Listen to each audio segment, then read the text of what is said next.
मेरा नाम है नेहा और आज मैं करने वाली हूँ अपने रूम का मेकओवर। तो लेट्स गेट स्टार्टेड। और हाँ, स्टार्ट करने से पहले लाइक सब्सक्राइब और शेयर जरूर कर लेना। सो गाइस, वार्निंग दे रही हूँ, मेरे रूम को देखकर शौक मत हो जाना। सो गाइस, ये है मेरे रूम की कंडीशन। ये मतलब ऐसी लग रही है जैसे सैलाब के बाद जो हालत होती है ना, उससे भी ज्यादा बुरी मेरे रूम की कंडीशन लग रही है। वैसे तो मैं अपने रूम को साफ करती रहती हूँ, लेकिन एग्जाम की वजह से मैं इसे साफ नहीं कर पाई ठीक से, इसीलिए इसकी इतनी बुरी कंडीशन हो गई है। इसलिए अब इसे अपना रूम बताने में मुझे शर्म आ रही है। तो चलिए शुरू करते हैं सफाई अभियान। वैसे इसे फैलाने में इतनी मेहनत नहीं लगी जितनी अब साफ करने का सोच के ही हो रही है, लेकिन अब काम हाथ में लिया ही है तो करना तो पड़ेगा ही। तो सबसे पहले मैं शुरू करती हूँ इस अलमीरा को साफ करने से। पता नहीं इसमें कपड़े हैं या भूल भुलैया। हर बार सोचती हूँ कि प्रॉपर्ली अरेंज करूंगी, लेकिन हर बार इसका सुनामी जोन बन ही जाता है। तो अब तो एक ही मिशन है, जो कपड़े पहनते हैं उसे अंदर और जो नहीं पहनते हैं उसे बाहर। तो चलो इस अलमीरा को जल्दी साफ करती हूँ। तो अब अलमीरा तो हो गई साफ। अब चलते हैं नेक्स्ट बैटलफील्ड की तरफ। वो है मेरा स्टडी टेबल। यहाँ बुक्स कम, वेपर और फालतू की रैंडम चीजें ज्यादा हैं। लेकिन अब सीरियसली थोड़ा सा टिकल्चर करते हैं। सारे वेपर्स को बाहर निकालते हैं, सारे स्टेशनरी को सेट करते हैं और इस बेकार सी टेबल को बनाते हैं प्रॉपर स्टडी टेबल। ये वो जगह है जहाँ मैं पढ़ने से ज्यादा रील स्क्रॉल करती हूँ, चैप्टर याद करने से ज्यादा ओवर थिंकिंग करती हूँ और नोट्स लिखने की बजाय डूडल्स बनाती हूँ। टेबल साफ करते करते मुझे मिला एक खजाना, वो था मेरी ड्राइंग बुक। लेकिन अंदर ड्राइंग नहीं, मेहंदी की डिजाइन निकले। कौन कहता है मेडिकल स्टूडेंट्स के पास दूसरा कोई टैलेंट नहीं होता। देखो भाई, ये हाथ सिर्फ स्टेथोस्कोप के लिए नहीं, मेहंदी के कोन के लिए भी चलते हैं। और अब बारी है मेरी ज्वेलरी और एक्सेसरीज को सेट करने की। और इन सब चीजों को अरेंज करते हुए मुझे याद आ गया एक हनी सिंह का गाना, थोड़ा सा रिमेक कर लेती हूँ अपनी स्टाइल में। और हाँ गाइस, डिस्क्लेमर, प्लीज हंसना मत। Take your earring, your bangles, lipstick and tangle, necklace, your bracelet, rubber band and clutcher, your kajal, your buckle, perfume bottle का स्पार्कल, जो क्यूट ग्लिचर सब डॉवर के अंदर करना कोई फिक्र, just do it everything quick कर। वैसे तो मैं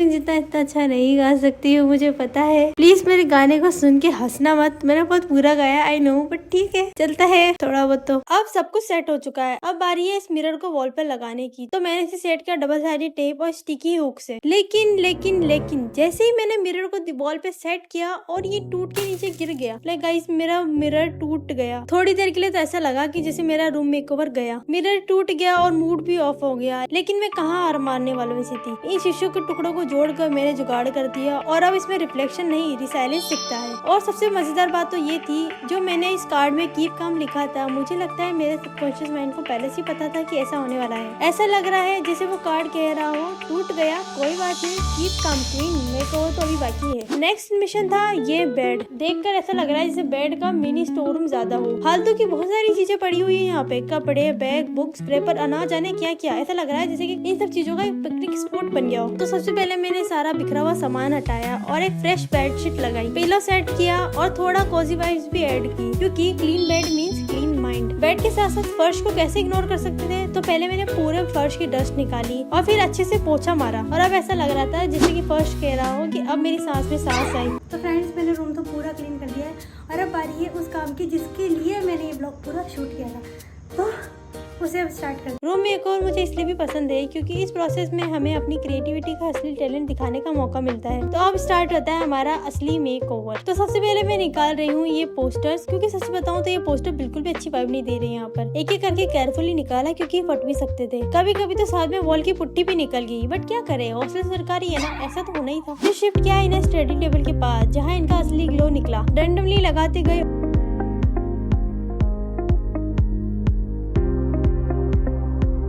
और एक परफेक्ट मोटिवेशनल वॉल बन गई। अब तो ऐसा लग रहा है जैसे मोटिवेशन भी अपनी असली जगह पर आ गया हो। अब बारी है मेरे फेवरेट कॉर्नर की, मेरा सेल्फ मेड फोटो फ्रेम। तो मैंने आइसक्रीम स्टिक, थोड़ा ग्लू, थोड़ा टाइम और बना दिया ये फ्रेम। और ये सब फोटोज 10 रुपए में प्रिंट, 10 रुपए में लेमिनेट, बजट भी बचा और रूम की वाइब भी सेट हो गई। कभी कभी जो चीजें हम खुद बनाते हैं उनका इमोशनल वैल्यू सबसे ज्यादा होता है। और ये देखो वॉल हैंगर्स, ये मैंने मीशो से मंगवाए थे, बिल्कुल बजट फ्रेंडली एंड कोजी। देखने में छोटे लगते हैं लेकिन रूम के मेकओवर को नेक्स्ट लेवल पहुंचा देते हैं। और ये मेरी खुद की बनाई हुई मोटिवेशनल क्विट्स, कागज, पेंट और थोड़ा टाइम, बस इतना ही चाहिए एक रूम में पॉजिटिविटी लाने के लिए। इन प्लास्टिक लीव्स को लगाने का आइडिया पहले तो मुझे समझ में नहीं आ रहा था, बट थोड़ा सा ट्रायल एरर और बहुत सारी कोशिश करने के बाद फाइनली मैंने मिरर के पास और थोड़ा वॉल पे सेट करने के बाद रिजल्ट देखने लायक था। और last but not the least, ये ऑरेंज वाली फूलों की माला, थोड़ा ट्रेडिशनल टच तो बनता है यार। तो फ्रेंड्स, 7 से 8 घंटे की मेहनत के बाद फाइनली मेरा रूम पूरी तरीके से कंप्लीट हो गया और मैं बहुत ज़्यादा एक्साइटेड हूँ आपको दिखाने के लिए, क्योंकि जितना मैंने सोचा था ना उससे भी ज़्यादा अच्छा आउटकम आया है। तो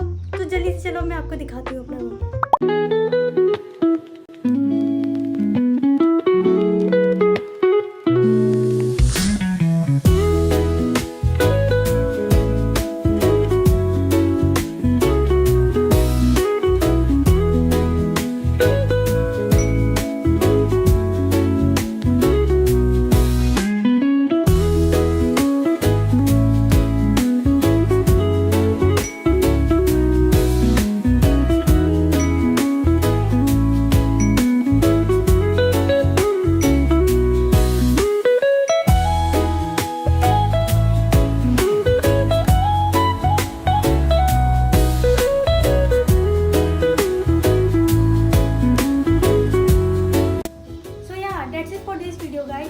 like my blog then please like subscribe and share.